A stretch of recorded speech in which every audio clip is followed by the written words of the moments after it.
Comment traiter de l'obsession? Comment définir une représentation mentale d'un but, d'une idée ou d'une image? Bonheur, succès, vengeance, passé ou un objet plus défini? Comment écrire une obsession sans en faire un livre sur la paranoïa? Encore plus important, comment écrire 7 personnages obsédés sans tomber dans le cliché, en gardant en tête chaque quête unique, chaque histoire accessible? Comment traiter de l'obsession? Comment la rendre tangible? Comment la rendre réelle? Comment lui donner le corps, l'horreur, le poids qu'elle a dans notre réalité? Quand on se renseigne un peu sur le space opéra et sur la SF en général, on se rend vite compte que plusieurs noms reviennent très souvent. Dune, les livres d'Asimov ou de Philippe K. Dick, et le livre dont je vais vous parler aujourd'hui.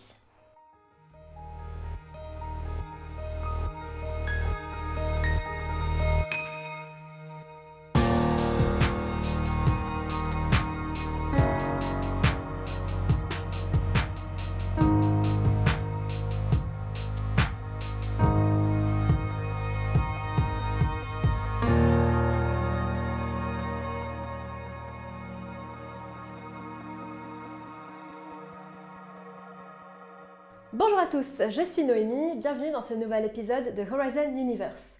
Aujourd'hui, je vous propose de plonger dans les pages d'un livre presque unanimement acclamé par tous et considéré comme un des plus grands livres de SF, Hyperion de Dan Simmons. Bon, déjà, je vous rassure, je ne vais pas être la personne qui viendra vous démonter ce livre, qui a fait partie de mes petits favoris. Mais au lieu de vous dire ça... Do it! Just do it! je vais essayer d'aller un petit peu plus dans le détail de pourquoi, à mon sens, Hyperion est un classique de la SF à découvrir ou à redécouvrir. Je fais un rapide aparté pour parler rapidement de l'auteur Dan Simmons. Il a apparemment eu des remarques homophobes et misogynes dans le passé, et c'est très déplorable. Mais ces vues ne sont pas, mais alors pas du tout apparentes dans le livre. Je ne traiterai donc que de l'histoire en elle-même et je laisserai de côté les vues politiques de l'auteur. Hyperion a été publié pour la première fois aux États-Unis en 1989 et est arrivé chez nous en France en 1991. Il est en fait le premier livre d'une saga comportant 4 livres. Hyperion donc, la chute d'Hyperion, Endémion et l'éveil d'Endémion, formant les Cantos d'Hyperion. Hyperion se passe au XXIe siècle dans un monde où les hommes ont conquis l'espace et ont plus ou moins abandonné la Terre, devenue inhabitable à cause d'un trou noir apparu suite à un accident. Ça arrive. L'hégémonie maintient l'ordre sur les centaines de planètes habitées et est en relative entente avec le Technocore, un groupe d'IA vivant séparément des hommes et leur ayant offert la technologie des Farcasters, des portails permettant de se balader entre les planètes comme à travers une porte. Je me suis d'ailleurs toujours demandé si ça n'avait pas été la base de Monstres et compagnie. J'ai pas trouvé d'informations dessus, mais je trouve ça très cool. D'autres êtres humains, appelés les Austers, vivent dans des sortes de stations spatiales et sont en guerre avec l'hégémonie. Toutes les planètes habitées par l'hégémonie ne sont pas encore reliées au système de Farcaster, parce qu'elles sont trop lointaines et nécessitent donc toujours l'utilisation de vaisseaux spatiaux, impliquant donc une certaine dilatation du temps. C'est important pour l'histoire. Hyperion est le nom d'une de ces planètes, où se trouvent les tombeaux du temps et le Shrike. Non, je refuse d'utiliser le mot français, pitié, non mais regardez-moi ça! Qu'est-ce que c'est que ce truc? Pourquoi? Non quoi? Le Shrike est une créature monstrueuse hérissée de pointes de métal acérées qui empale ses victimes sur l'arbre de la souffrance. La particularité des tombeaux et du Shrike est qu'il n'a pas la même notion du temps que nous, son passé et notre futur et son passé. Notez bien que je n'ai même pas encore parlé de l'intrigue du livre, et déjà on peut s'apercevoir de la richesse de l'univers créé par Dan Simmons. Alors c'est sûr, Hyperion n'est pas un livre à mettre entre toutes les mains, mais tenez bon, je vous jure que ça va bien se passer. Au début d'Hyperion, nous sommes introduits à la présidente de l'hégémonie, Maynard Gladstone. Sous les conseils du Technocore et face à la menace que représentent les Austers, elle décide d'envoyer 7 personnes d'horizons très différents pour effectuer un dernier pèlerinage et rejoindre les tombeaux du temps. La légende veut que 6 de ces pèlerins soient sacrifiés à une souffrance plus ou moins éternelle sur l'arbre de la souffrance avec le Shrike, et la 7e, l'élu, pourra alors formuler une demande ou un vœu qui sera exaucé. La particularité d'Hyperion, c'est que chacun de ces chapitres est du point de vue d'un des personnages. Le premier chapitre est une sorte d'introduction à l'univers et au début du pèlerinage, puis chaque personnage profitera d'un moment de répit dans le voyage pour raconter son histoire aux autres pèlerins, car ils sont tous liés de près ou de loin au Shrike. Je vais vous présenter rapidement les histoires de chacun et on reviendra dessus plus tard, sans spoiler promis, parce que c'est ce qui fait la force du livre. La première histoire est celle du prêtre Léonard Hoyt, qui a retrouvé les écrits du père Paul Duré durant son exil sur Hyperion. Le père Duré était très intéressé par les Bikura, une sorte de civilisation primitive. Les Bikura ne peuvent pas mourir car ils sont infectés par une sorte de parasite en forme de croix que Paul Duré appelle les cruciformes. Après la mort, le cruciforme réanime le corps. Lors d'une procession religieuse des Bikura, Paul Duré rencontre le Shrike et est lui-même contaminé. Paul Duré n'arrive plus à retirer le cruciforme et il souffre dès qu'il s'éloigne des Bikura. Hoyt retrouve le père Duré et révèle un secret au reste du groupe et il est donc choisi pour le pèlerinage ayant déjà été lié au Shrike. La deuxième histoire est celle du colonel Fedman Kassad, un martien d'origine entraîné à la guerre à l'Académie Force. Durant l'une des simulations, il tombe sur une femme mystérieuse appelée Moneta dont il tombe éperdument amoureux. Kassad, après bon nombre de péripéties, vole un vaisseau Austers et s'écrase sur Hyperion où il rencontre Moneta et y retrouve le Shrike. La troisième histoire suit le poète Martin Silenus, qui a connu le succès grâce à la série de livres Terre mourante.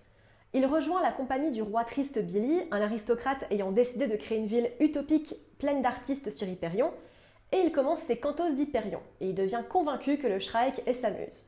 Là, on touche selon moi la meilleure histoire du livre, celle de Sol Weintraub, un professeur qui rejoint le pèlerinage avec sa fillette, Rachel. 20 ans auparavant, Rachel rencontre le Shrike alors qu'elle étudie les tombes, et Sol décide de rejoindre le pèlerinage pour demander une cure à la maladie qui affecte Rachel. L'histoire suivante est celle de Braun Lamia, un détective. Peu après avoir rencontré ce nouveau client, un cybride nommé Johnny, Braun et lui se font farcaster sur une sorte de réplique de la Terre. Ils tombent amoureux et après plusieurs événements, Braun se retrouve lié à l'église du Shrike qui la pousse à prendre part au pèlerinage. L'histoire finale est celle du consul, qui a vécu plusieurs années sur Hyperion. Il raconte l'histoire de la rébellion qui a secoué Maui Covenant, une planète connue pour ses plages paradisiaques. Le reste ne serait que spoilé. Et là vous vous dites, attends, tu m'as parlé de 7 personnages et donc de 7 histoires et t'en as raconté que 6. En effet, Het Mastin, un templare, une sorte de prêtre vénérant la nature, disparaît à la moitié du livre environ et ne raconte donc pas son histoire aux autres membres de l'expédition. Ça vous est peut-être venu à l'esprit, mais Hyperion est également le titre d'un poème inachevé de l'écrivain Keats, décédé très jeune de la tuberculose alors qu'il était en train de l'écrire. Les références à Keats sont d'ailleurs nombreuses dans l'œuvre, on a notamment un personnage qui a été programmé pour être calqué sur l'écrivain. Parlons maintenant un petit peu des thèmes principaux de l'œuvre. L'obsession. Oui, parce que bon, c'est quand même le nom de cette vidéo, alors autant que je m'explique. C'est placé de manière assez subtile tout au long du livre, mais chaque personnage a une obsession, quelque chose qui les font avancer, qui occupe toutes leurs pensées. Le plus littéral est bien sûr Martin Silenus, le poète, obsédé par son poème et le Shrike lui-même, mais le consul est animé par une sorte de vengeance et Sol Weintraub par l'imagerie juive, sans trop en dire bien sûr. Il n'est pas évident, selon moi, d'écrire un personnage obsédé, encore moins 6 personnages, sans tomber dans le cliché ou dans la lourdeur. Pourtant, tous les personnages sont subtils, leurs histoires suffisamment bien écrites pour être crédibles, et leurs obsessions le sont tout autant. Même avec des personnages un peu moins aimables comme Martin ou Kassad, on ressent vraiment leur besoin de confronter le Shrike à nouveau et d'être l'ultime pèlerin, l'élu. Leurs obsessions sont toujours tragiques et il ne peut rien de leur apporter d'autre que de la souffrance. Et c'est un thème, pour moi, qui est central à Hyperion. La politique. Bah oui, on écrit difficilement un bon space opéra sans parler de politique, et ce livre ne fait pas exception. Les différentes factions présentées manigancent et conspirent toutes dans l'ombre. L'hégémonie, dirigée par Maynard Gladstone, qui entretiennent une guerre avec les Austers sans que l'on en sache vraiment la raison. Le Technocorps, dont on ne connaît pas vraiment les motivations, ou l'étendue des pouvoirs ou de l'influence. Et enfin, les Austers, les autres humains ayant décidé de se séparer du reste de l'humanité. Ça en fait quand même beaucoup, et c'est aussi ça qui rend l'histoire aussi riche et vivante. La religion et le divin. Difficile d'y échapper, et ne vous inquiétez pas, je ne rentrerai ni dans le prosélytisme, ni dans l'anti-religieux. Donc calmons-nous. Mais la religion et le divin font partie intégrante d'Hyperion. Déjà parce qu'on a 2 personnages religieux. Leinard Hoyt est un prêtre catholique, et Sol Weintraub est juif et obsédé par le mythe d'Abraham.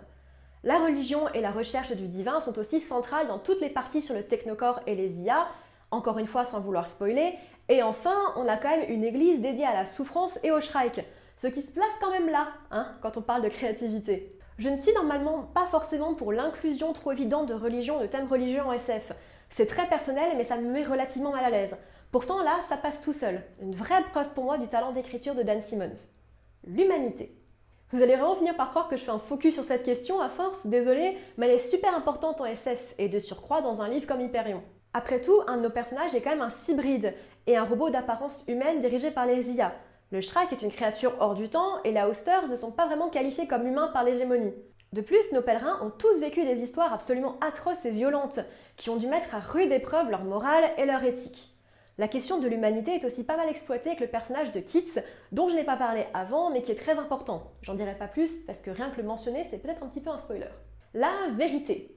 Ou plutôt devrais-je dire les vérités. C'est la conséquence d'avoir autant de factions aux objectifs aussi divers et variés, et notamment dans la recherche de vérité des personnages.